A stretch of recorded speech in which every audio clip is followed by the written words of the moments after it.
warahmatullahi wabarakatuh. Saya Hersbun Arif dari Forum News Network. Kisruh pemecatan Direktur Penyelidikan KPK Brigjen Pol Endar Priantoro masih terus berlanjut. Selain melaporkan ke Dewan Pengawas, Brigjen Endar Priantoro ini kan juga melaporkan Ketua KPK Firly Bahuri dan Sekjen KPK Cahya Hardianto Hareva ke Ombudsman.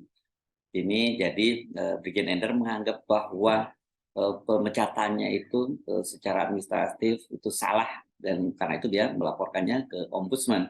Seperti kita ketahui, Brigjen Endar Priantoro ini kan diberhentikan oleh Ketua KPK melalui Sekjen sebagai Direktur Penyelidikan KPK dan dikembalikan ke Mabes Polri. Tapi Mabes Polri waktu itu menolak pengembalian dari Brigjen Endar Priantoro dan memerintahkan agar Brigjen Endar Priantoro untuk kembali ke KPK untuk tetap menjabat sebagai Direktur Penyelidikan. Tetapi waktu itu KPK menutup pintu, bahkan akses-aksesnya itu tidak diberikan lagi, sehingga meskipun dia ditugaskan oleh Polri, namun bahwa dia tidak bisa masuk ke kantor KPK dan waktu itu atas instruksi Kapolri dia harus tetap bertahan di KPK dan belakangan kemudian KPK menyatakan Polri boleh mengirimkan lagi personilnya untuk mengisi jabatan Direktur Penyelidikan termasuk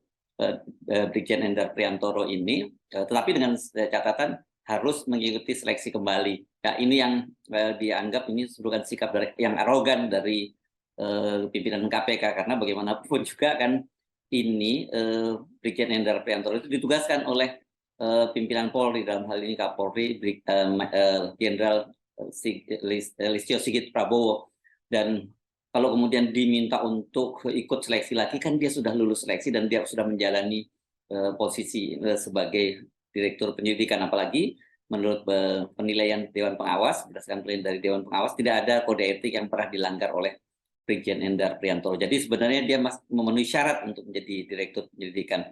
Nah, ini yang kemudian karena sikap kekeh dari pimpinan KPK yang tetap menolaknya, yang dilaporkan oleh Brigjen Endar Priantoro dan juga dilaporkan ke Ombudsman. Dalam perkembangan terbaru, Ombudsman mengingatkan Ketua KPK Firly Bahuri dan Sekjen KPK Cahya Hardianto Hareva itu dia bisa dipanggil paksa bila terus menolak memenuhi panggilan Ombudsman untuk memberikan klarifikasi. Alih-alih memenuhi panggilan, Firly dan Cahya itu malah membuat perang Ombudsman karena mereka itu mempertanyakan kewenangan Ombudsman manggil mereka. Jadi dalam penilaian mereka ini nggak ada haknya dari Ombudsman untuk memanggil mereka. Artinya ketidakhadiran mereka itu bukan karena masalah teknis, alasan-alasan tertentu, namun ini mereka memang sengaja tidak memenuhi panggilan, merasa tidak perlu memenuhi panggilan atau undangan dari Ombudsman karena menilai lembaga itu tidak punya kewenangan untuk memeriksa mereka dan meminta klarifikasi. Ini luar biasa. Ada lembaga yang muliain kami yang sudah bertahun-tahun bekerja dengan ketentuan yang ada. Tahu-tahu ada lembaga yang nggak punya urusan, nggak punya kewenangan memberikan pandangan yang intinya adalah agar Ombudsman tidak jatuh dalam penyalahgunaan kewenangan. Itu kata anggota Ombudsman Nasional Robert Naendi Jaweng itu kepada wartawan di kantornya hari Selasa kemarin. Robert mengatakan Ombudsman itu telah mengirim surat panggilan pemeriksaan kepada KPK terkait laporan Endar tadi. Namun menurut dia KPK memilih membalas surat dibanding datang memenuhi panggilan. Panggilan pertama telah dilayangkan tanggal 11 Mei lalu. Sejumlah dokumen pendukung dan kronologi kasusnya juga disertakan oleh Ombudsman dalam surat itu. Dan surat itu kemudian dijawab oleh KPK melalui surat tanggal 17 Mei 2023 yang intinya menyampaikan bahwa pimpinan KPK sangat menghargai tugas dan fungsi Ombudsman dalam mengawasi pelayanan publik. Pada saat itu, Ombudsman menduga ini KPK tengah mempersiapkan dokumen-dokumen yang diperlukan yang akan disampaikan dalam klarifikasi dengan Ombudsman. Tetapi ternyata kemudian setelah dikirimi surat berikutnya, dia disampaikan tanggal 22 Mei lalu, itu untuk pemeriksaan hari kemarin siang itu hari Senin ya, waktu Senin kemarin tanggal 29 Mei Tetapi kembali Firly dan juga Cahaya Harefa itu tidak memenuhi panggilan itu. Dan alih-alih datang memenuhi panggilan Ombudsman, justru mereka malah mengirim surat lagi ke Ombudsman. Jadi ini rajin sekali mengirim surat. Isinya tentu tidak menjawab pertanyaan karena memang belum ada pertanyaan yang kita sampaikan. Pertanyaan itu akan diajukan nanti ketika di ruangan pemeriksaan, itu kata Robert. Robert Naendi Jaweng, ini anggota Ombudsman, menjelaskan bahwa soal pemanggilan paksa itu diatur dalam pasal 31 Undang-Undang Nomor 37 Tahun 2008 tentang Ombudsman. Dan pasal itu berbunyi dalam hal terlapor dan saksi sebagaimana dimaksud dalam pasal 28 ayat 1, huruf A telah dipanggil 3 kali berturut-turut tidak memenuhi panggilan dengan alasan yang sah, Ombudsman dapat meminta bantuan Kepolisian Negara Republik Indonesia untuk menghadirkan yang bersangkutan secara paksa. Robert menyampaikan itu sebagai reaksi atas surat yang dikirim oleh Sekjen KPK Cahaya Harefa. Menurut Harefa, permasalahan Endar itu bukan ranah Ombudsman, melainkan peradilan tata usaha negara. Atas dasar itu, permintaan klarifikasi oleh Ombudsman tidak dapat dipenuhi. Penolakan pimpinan KPK untuk memenuhi panggilan Ombudsman ini mendapat kecaman dari para mantan pegawai KPK.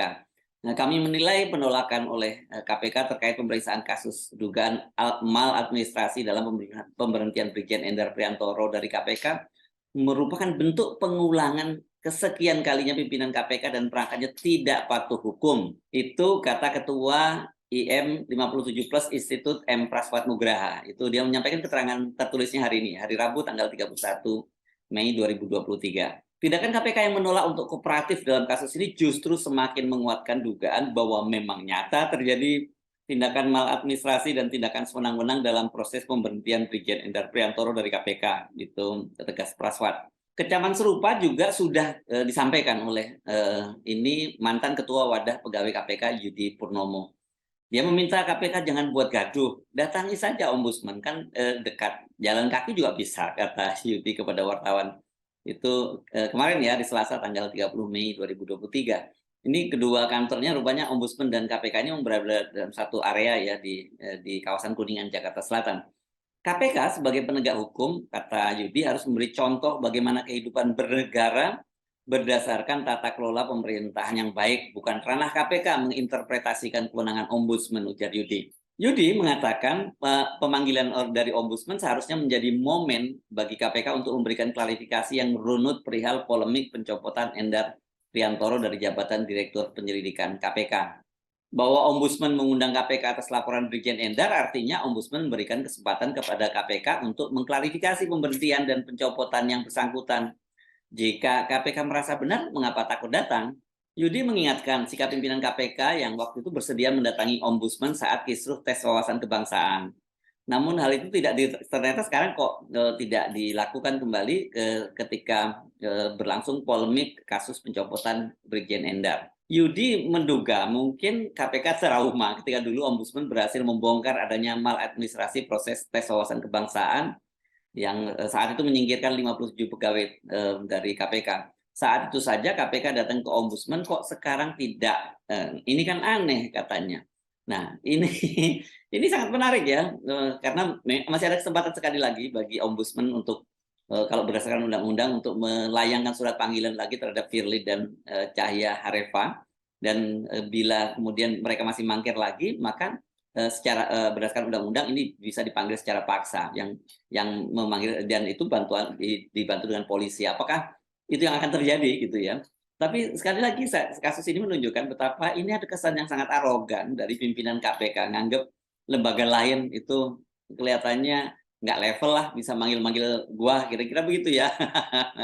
Apalagi mereka ini kan sekarang baru saja mendapat perpanjangan masa jabatan dari Mahkamah Konstitusi dari 4 tahun menjadi 5 tahun. Jadi mereka masih merasa euforia karena menang gitu, dan kemudian masa jabatannya diperpanjang.